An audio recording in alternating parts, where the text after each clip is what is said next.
My girlfriend invited her ex to my birthday dinner as a friend. When he showed up with flowers for her, she said, "It's sweet that you still remember what I like." I blew out my candles, made a wish, and left. My wish came true. 3 days later, she was calling me frantically to undo what I did. I've been sitting on this story for a couple months, partly because I was too busy enjoying the fallout, and partly because I wanted to see how everything played out. It's a good one. For context, I, 29M, had been dating Eliza, 27F, for almost 2 years. We met through a mutual friend at a craft brewery opening, hit it off immediately, and things progressed pretty smoothly from there. She's smart, ambitious, works in marketing for a tech company. I run a physical security consultancy specializing in access control systems and surveillance for businesses and high-end homes. We've been growing steadily over the past 5 years. Eliza and I weren't living together, but we spent most nights at one of our places. I have my own house on the outskirts of the city that I bought 4 years ago after landing several corporate clients. She has a downtown apartment that's convenient for work. Now about the ex. His name is Kyle. I'd heard about him from day one.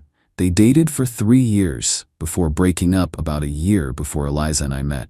According to her, they just wanted different things. He wanted to settle down, she wasn't ready. Standard breakup stuff. What wasn't standard was how often his name came up.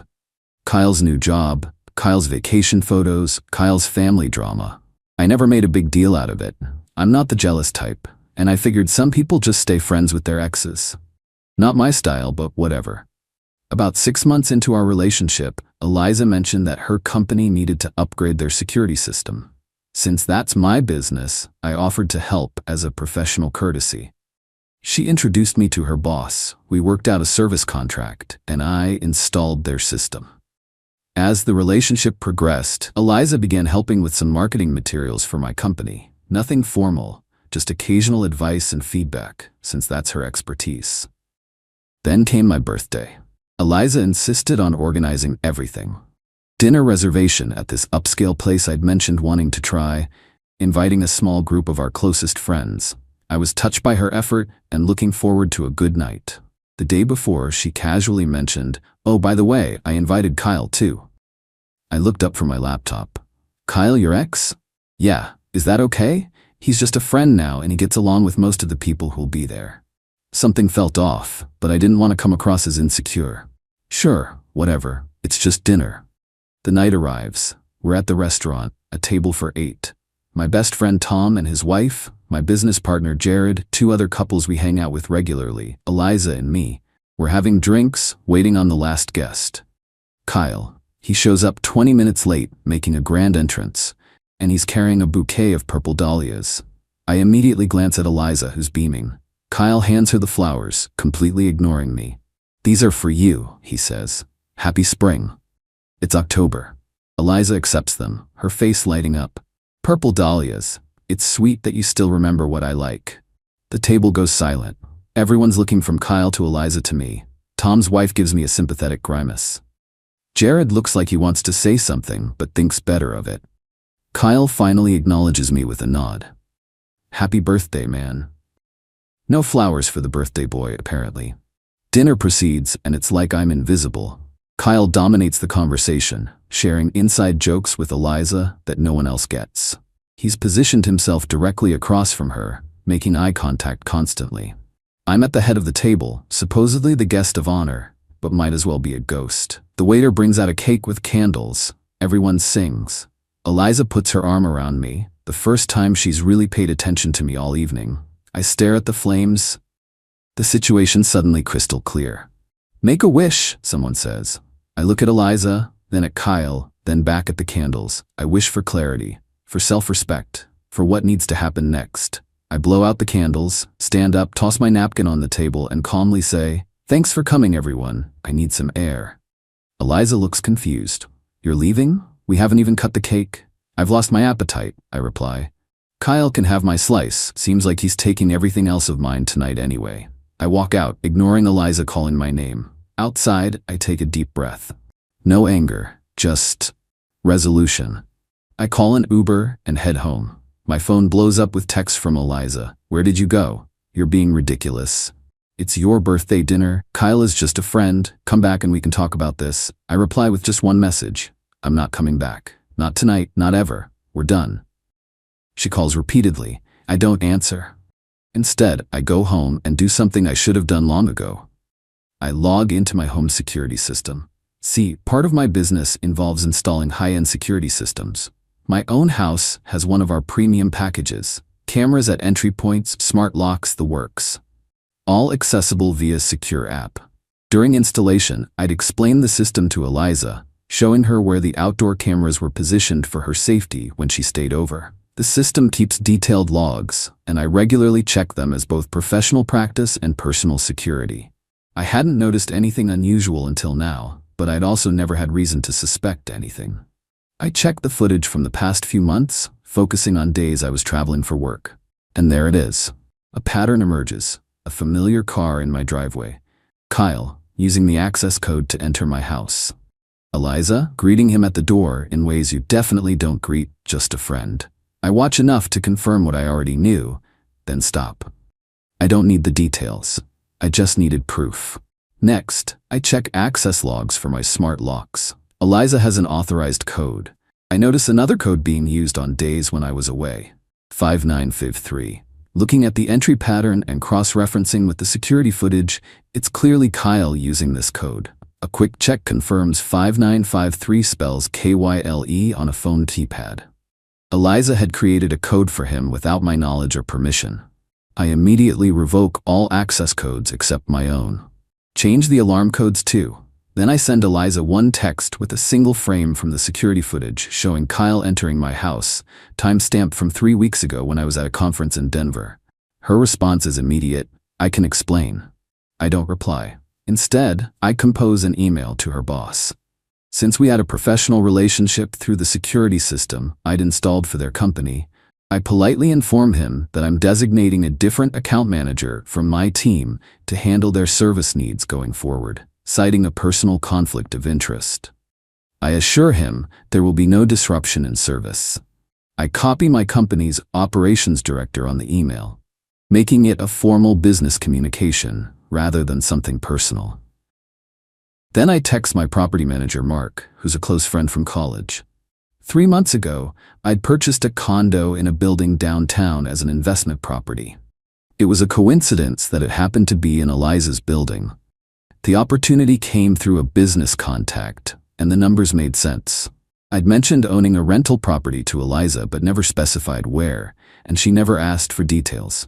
The unit I bought was on the same floor as hers, but down the hall, Unit 3F, while she was in 3B. Hey Mark, tenant in 3F at Parkview mentioned water damage in the bathroom ceiling. Can you check it out when you get a chance? Might be a pipe issue affecting other units too. The tenant had actually reported this issue a week earlier, and I'd asked Mark to schedule a plumber, but the tenant's travel schedule had delayed the inspection. Now seemed like a good time to follow up. Mark replies quickly, "No problem. Plumber is scheduled for tomorrow morning. I'll let the building management know we need to check adjacent units too, as a precaution." I go to sleep surprisingly peacefully. The next morning, Eliza has sent 27 texts and left 13 voicemails. I read and listened to none of them. Instead, I call Tom, who's bewildered by last night's events. "Dude, after you left, it was super awkward. Kyle tried to act like everything was normal, but everyone was uncomfortable." Eliza kept checking her phone, then she and Kyle left together about 20 minutes later. "They went to her place," I say, not asking. "Probably. What are you gonna do?" "Already doing it." I explain about the security footage, and he whistles. "Cold, man, but deserved." "That's not all," I say and tell him about the apartment. "Wait, you own a unit in her building? She doesn't know?" "I bought it as an investment 3 months ago. Good location, below market value. She knows I own rental property but never asked for specifics, and now there's legitimately a plumbing issue that needs investigation." 3 days after the birthday dinner, it happens. My phone rings. "Eliza." I let it go to voicemail. Then again, and again. I'm in a meeting with a client when the texts start. "What did you do?" "There's water everywhere. The plumber says it's coming from the unit down the hall. The whole bathroom ceiling collapsed. Please call me back." What actually happened was more complicated than I expected. The plumber discovered a slow leak in the shared wall between units 3F and 3B, my rental and Eliza's apartment. The pipe had been leaking for months, causing hidden damage. When they opened the wall to investigate, the accumulated water suddenly released, causing significant damage to both units. The building's maintenance supervisor declared both apartments temporarily uninhabitable until repairs could be completed. Estimated time? 3 to 4 weeks. I didn't cause the leak. It was a genuine maintenance issue that would have been discovered eventually, but the timing was impeccable. She calls again that evening, and I finally answer. "Where am I supposed to go?" she demands, skipping any greeting. "I hear Kyle has a nice place," I reply calmly. "You know about everything?" "Yes, security cameras, Eliza. Did you really think I wouldn't notice you bringing him into my house while I was away?" Silence then. "I was going to tell you." "When? After my birthday, when you made me sit there while he gave you flowers? Or maybe after I found his access code in my security system?" 5953. "Really?" More silence. "Look," I continue, "what you do now isn't my concern. We're done. I've already packed up your things from my house. They're in a box in my garage. Let me know when you want to pick them up, and I'll make sure they're left outside for you." "You can't just—" "I already did." "Oh, and you no longer have access to any of my company's marketing accounts. I've informed your boss." "You're ruining my life over one mistake," she cries. "One mistake? You've been sleeping with him in my house for months. That's not a mistake, that's a campaign." "Fine," she snaps. "You know what? Kyle and I belong together anyway. He never stopped loving me." "Great. Congratulations. I'm sure you'll be very happy together." I hang up, block her number, and pour myself a drink. Happy birthday to me. 2 weeks later, I'm at a coffee shop when Tom texts me. "You see Instagram lately?" I hadn't. I check and find Kyle has posted photos of a weekend getaway with a woman who isn't Eliza. The caption, "Weekend escape with my favorite person. #no filter, #just happy." I almost feel bad for Eliza. Almost. A week after that, I run into our mutual friend Sarah at a brewery. She fills me in on what I've missed. Eliza had moved in with Kyle after her apartment flooded, assuming they were finally official. 3 days later, his ex came back into the picture. He asked Eliza to leave. She's now staying at an extended stay hotel that's eating up most of her paycheck. "She really messed up," Sarah says. "She had a good thing with you." "Water under the bridge," I reply, an unintentional pun that makes me smile. For what it's worth, I told her she was being stupid. Kyle was always a player. I shrug. Not my problem anymore. And it wasn't. I felt no anger, no desire for further revenge. The universe had handled it perfectly. 6 months later, my security business continues to thrive. I've hired a new technician and expanded our service offerings. I'm dating casually, nothing serious. My house is peaceful. I received one last email from Eliza about a month ago. Her apartment repairs were finally complete. She'd moved back in and found one of my sweatshirts in the back of her closet. Did I want it back? I replied with the address of a local donation center. Sometimes the best revenge isn't some complicated scheme. It's just standing up for yourself, walking away with dignity, and letting natural consequences unfold. And sometimes, birthday wishes do come true.